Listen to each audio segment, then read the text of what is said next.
আসসালামু আলাইকুম সম্মানিত প্রবাসী ভাই ও বোনেরা, দেশে এবং দেশের বাইরে থেকে যে যেখান থেকে ভিডিওটি দেখছেন, জাহিদ রিয়েল ইনফো চ্যানেলে আপনাদেরকে স্বাগতম।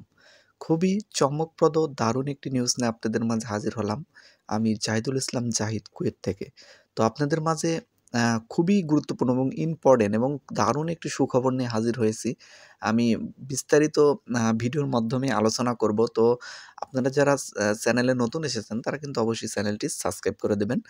আর আজকের যে বিষয়টি নিয়ে আলোচনা করব তা অত্যন্ত গুরুত্বপূর্ণ এবং নতুন যারা আসতেছেন কুয়েতে তাদের জন্যও দরকারি এবং যারা পুরাতন কুয়েতে অবস্থান করতেছেন তাদের জন্য কিন্তু খুবই ইম্পর্টেন্ট হতে যাচ্ছে। তো ধারাবাহিকভাবে আমি প্রত্যেকটা পয়েন্ট আলোচনা করব। ৪টা ৫টা পয়েন্ট হতে পারে। আমি প্রথমে যে পয়েন্টটি দিয়ে শুরু করতে যাচ্ছি সেটা হচ্ছে ফ্যামিলি ভিসা। ফ্যামিলি ভিসার জন্য যারা অধীর আগ্রহে অপেক্ষা করে আছেন কুয়েতে আসার জন্য, ফ্যামিলি নিয়ে আসার জন্য যারা অধীর আগ্রহে অপেক্ষা করে আছেন তাদের জন্য খুবই গুড নিউজ আছে। সেটা হচ্ছে ফ্যামিলি ভিসা কিন্তু কুয়েতে হতে যাচ্ছে এবং শর্ত খুবই সিম্পল শর্ত দিয়ে ফ্যামিলি ভিসা হতে যাচ্ছে। আগে যে শর্তগুলো ছিল সেইগুলো অনেকটাই হার্ড ছিল। দেখা যাচ্ছে ইনকাম ৮০০ থেকে ১,০০০ বা ১৫০০ দিনার পর্যন্ত দেখানো লাগতো বা নানা রকম সমস্যা ছিল। সেই সমস্যাগুলো শিথিল করে কিন্তু ফ্যামিলি ভিসা একদম সিম্পলিভাবে যেন পান আপনারা, সেই ব্যবস্থা কিন্তু কুয়েত গভর্নমেন্ট থেকে করা হচ্ছে এবং সেই ধারাবাহিকতায় কিন্তু আজকের সংসদে আলোচনা হয়েছে এবং কালকেও আলোচনা হবে। তো যারা কুয়েতে আসতে চাচ্ছেন ফ্যামিলি ভিসাতে তাদের জন্য কিন্তু এটি একটি দারুণ একটি নিউজ এবং দারুণ একটি নিউজ। আরও একটি দারুণ নিউজ হতে যাচ্ছে সেটা হচ্ছে যে ট্যুরিস্ট ভিসা। কুয়েতে যারা ট্যুরিস্ট ভিসা আসতে চাচ্ছেন আগের যে সুযোগ সুবিধাগুলো ছিল তার চেয়ে অনেক বেশি সুযোগ সুবিধা দেওয়া হচ্ছে এবং শোনা যাচ্ছে প্লেন ভাড়া বিষয়গুলো নিয়েও শোনা যাচ্ছে যে আগের তুলনায় নাকি ডিসকাউন্ট দেওয়া হবে বা কুয়েত যে গভর্নমেন্ট থেকে যে তথ্যগুলো পাওয়া যাচ্ছে এটা আসলে আম কুয়েত সরকার, নতুন সরকার আসার কারণে তারা নতুন, নতুন পদক্ষেপ নিচ্ছে মানে দেশকে প্রুভ করার জন্য, দেশকে আসলে সুন্দরভাবে উপস্থাপন করার জন্য ট্যুরিস্টদের কাছে। সেই ধারাবাহিকতায় কিন্তু ট্যুরিস্ট ভিসাও কিন্তু খুবই সহজ করতে যাচ্ছে কুয়েত গভর্নমেন্ট থেকে। এরপরে ২য় নাম্বার যেটা বলব সেটা হচ্ছে সবার জন্য দরকারি। যারা নতুন কুয়েত আসতে চাচ্ছেন তাদের জন্য বিশেষ করে খুবই ইম্পোর্টেন্ট। যারা ভাই, ব্রাদার, আত্মীয়স্বজন যারা যেকোনো ভিসাতে কুয়েতে নিয়ে আসতে চাচ্ছেন তাদের জন্য কিন্তু খুবই ইম্পোর্টেন্ট। সেটা হচ্ছে লামানা। লামানা পারমিট পেতে কুয়েত গভর্নমেন্ট থেকে যে শর্তগুলো দেওয়া হয়েছে আসলে সেটাগুলো পূরণ করা কোম্পানির জন্য অনেকটাই কঠিন হয়ে যায়। তো যার কারণে শর্তগুলো আগের চাইতে শিথিল করার চিন্তাভাবনা করতেছে। এখানে যদি শর্ত শিথিল হয় সেই ক্ষেত্রে কিন্তু ভিসা বেশি বের হবে। এটা একটা কিন্তু দারুণ সুখবর হতে যাচ্ছে নতুন যারা কুয়েত আসতে চাচ্ছেন তাদের জন্য। ২৪ সালে যদি শুধুমাত্র এই কাজটি হয়ে যায় তাহলে অসংখ্য ভাই ও বোন ভিসা পাবেন। মানে আ এরকম যদি ১০০ ভিসা বের হয় তখন বের হবে ৩০০, ৪০০, ৫০০ একেকটা কোম্পানি থেকে। মানে যার যেরকম চাহিদা প্রায় সেরকমই ভিসা বের করতে লামানা শর্ত শিথিল করা হলে। তবে আমি বাংলাদেশ এম্বাসির মানে আসলে বাংলাদেশ এম্বাসি যদি এরকম একটা উদ্যোগ নিত যে লামানা একদম বাতিল হয়ে যাক, এটা প্রয়োজনে সরকারিভাবে আলোচনা করত কুয়েত গভর্নমেন্টের সাথে, তাহলে কিন্তু এই বিষয়টি কিন্তু খুবই সুন্দর হতো এবং বাংলাদেশিদের জন্য ভিসার রেট কিন্তু অনেকটা কমে যেত। প্লাস অনেক বেশি ভিসা বের হতো যদি গভর্নমেন্ট থেকে এই বিষয়টি নিয়ে আলোচনা করা হয়। কিন্তু বিষয়টি খুবই দুঃখজনক যে এখানে গভর্নমেন্ট বিষয় নিয়ে মানে বাংলাদেশ গভর্নমেন্ট থেকে কুয়েত গভর্নমেন্টের সাথে এই বিষয়গুলো নিয়ে তেমন একটা আম আলোচনা মানে সুরাহা করা হয় না। কারণ আসলে এখানে বাংলাদেশ এম্বাসি কে মানে আসলে ওইভাবে কুয়েত গভর্নমেন্ট থেকে মূল্যায়ন করা হয় না। আসলে এই কথা খুবই দুঃখজনক। তবুও সত্যি কথা।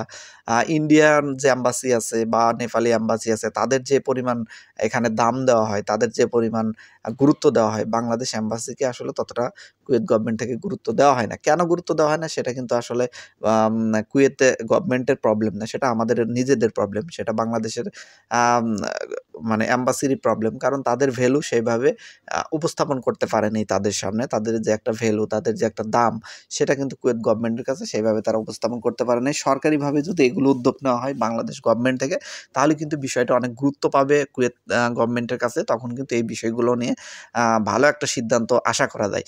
আপনি একটা জিনিস চিন্তা করেন যে কুয়েত আসতে ইন্ডিয়া থেকে আসতে লাগে মাত্র ১ থেকে ১.৫ লাখ টাকা। নেপাল থেকে তাদের টাকার মান বাংলাদেশের তুলনায় অনেকটাই কম। তো তাদেরও লাগে ২ লাখ, ২.৫ লাখ, এর বেশি লাগে না। মানে তাহলে চিন্তা করেন বাংলাদেশ থেকে আসতে লাগে হচ্ছে 6 লাখ, 7 লাখ, 8 লাখ, 10 লাখ, 12 লাখ, মানে একেকজন যে যেরকম নিতে পারতেছে এরকম নিয়ে কিন্তু কুয়েতের ভিসা বিক্রি করতেছে এবং চলে আসতেছে অনেক প্রবাসী ভাইয়েরা। আসলে ক্লিনার ভিসার মতো নরমাল একটি রেটের ভিসা, মানে নামমাত্র শুধু টাকাতে কুয়েত থেকে যে ভিসাটি প্রদান করা হয় সেই ভিসাটিতেও বাংলাদেশ থেকে আসতে প্রায় 6 লাখ থেকে 6.5 লাখ টাকা, 7 লাখ টাকা পর্যন্ত খরচ হচ্ছে। এটা কিন্তু খুবই আসলে দুঃখজনক। এটা আসলে সরকারিভাবে এটা কিন্তু পদক্ষেপ নেওয়া উচিত। যেহেতু আমাদের দেশেও নতুন সরকার আসলে বিষয়টি নিয়ে যদি চিন্তা ভাবনা করে প্রবাসীদের নিয়ে, তাহলে কিন্তু বিষয়টি অনেকটাই সুন্দর হওয়ার সম্ভাবনা আছে। আসলে এই বিষয়টা কতটা অগ্রগতি হবে সেটা তো সময়ই বলে দেবে। তো যাই হোক, আপাতত যে কুয়েত গভর্নমেন্ট থেকে যে লামানার যে শর্তগুলো শিথিল করা হচ্ছে, এইটুকু হলেও অনেকটাই ভিসা বের হবে। তবে ভিসার দাম হয়তো অতটা কমবে না বাংলাদেশের ক্ষেত্রে, কিন্তু ভিসা কিন্তু অনেকটাই বেশি বের হওয়ার সম্ভাবনা আছে। আরও একটি বিষয় কুয়েত গভর্নমেন্ট থেকে বলা হয়েছে, সেটা হচ্ছে প্লেন ভাড়া। নতুন বছরে মানে যারা প্রবাসী আসবেন বা যাবেন তাদের যেন প্লেন ভাড়া বৃদ্ধি না করা হয় বা প্লেন ভাড়া যেন বেশি নেওয়া হয়, এই বিষয়টি কিন্তু মানে বলা হয়েছে যেন প্লেন ভাড়া বৃদ্ধি না করা হয়। তো এটাও একটি কিন্তু গুড নিউজ, এটাও একটু ভালো সিদ্ধান্ত। যদি প্লেন ভাড়া বাড়ে সেক্ষেত্রে ব্যয় আরও বেড়ে যায়। তো সেই ক্ষেত্রে যদি প্লেন ভাড়া যদি একটু নাগালের ভিতর থাকে, তো এটাও কিন্তু একটা ভালো উদ্যোগ। এখন যে বিষয়টি বলবো এটি হচ্ছে ভিডিওর সবচেয়ে গুরুত্বপূর্ণ অংশ এবং সবচেয়ে ইম্পর্টেন্ট নিউজ। সেটা হচ্ছে বর্তমান কুয়েতে যারা অবস্থান করতেছেন তাদের জন্য, এবং যারা নতুন আসবেন তারাও এই সম্পর্কে জেনে রাখেন, কারণ আপনাদেরও কাজে লাগতে পারে। সেটা হলো আকামা জটিলতা। আকামার জটিলতাতে যারা ভুগতেছেন তাদেরকে নিয়ে কিন্তু গভর্নমেন্টে আলোচনা হবে। এই বিষয়টি নিয়ে কিন্তু আমি বিগত ভিডিওতেও কিছু কথা বলেছিলাম। তো এখন আপনাদের মাঝে একদম ক্লিয়ার কাট বলতেছি। সেটা হচ্ছে যারা আকামা জটিলতায় আছেন তাদেরকে ২ টি পদক্ষেপ নেওয়ার চিন্তা ভাবনা করতেছে গভর্নমেন্ট থেকে। একটি হচ্ছে হয় নতুন মানে কোনো জায়গায় আকামা লাগানোর সুযোগ দেওয়া হবে নতুন কোনো কাজে। আর না হলে সাধারণ ক্ষমা ঘোষণা করা হবে। ২ টার একটা মানে এরকম মানে কথাবার্তা চলতেছে। আসলে গভর্নমেন্ট থেকে যে কি সিদ্ধান্ত নেওয়া হবে কুয়েত গভর্নমেন্ট থেকে সেটা তো আসলে অগ্রিমভাবে বলে দেওয়া যাচ্ছে না। তবে যেকোনো একটি মানে যেকোনো ভালো কিছুই হবে আশা করি। কারণ যে এই বিষয়টি যেহেতু তারা সিদ্ধান্ত নিয়েছেন, তো যেহেতু কুয়েতে অবৈধ প্রবাসীর সংখ্যা অনেকটাই বেড়ে গেছে এবং আগের তুলনায় অনেকটাই বেড়ে গেছে। আর অবৈধ প্রবাসীর সংখ্যা বাড়ছে। ১ নাম্বার কারণ হচ্ছে আকামা জটিলতা। আকামা জটিলতা বলতে আকামা সহজে বানানো যায় না বা সহজে আকামা লাগানো যায় না, হাওল হওয়া যায় না সহজে। এই যে এই জটিলতা আছে, এইগুলোর জন্য কিন্তু অনেক প্রবাসী অবৈধ হয়ে গেছে।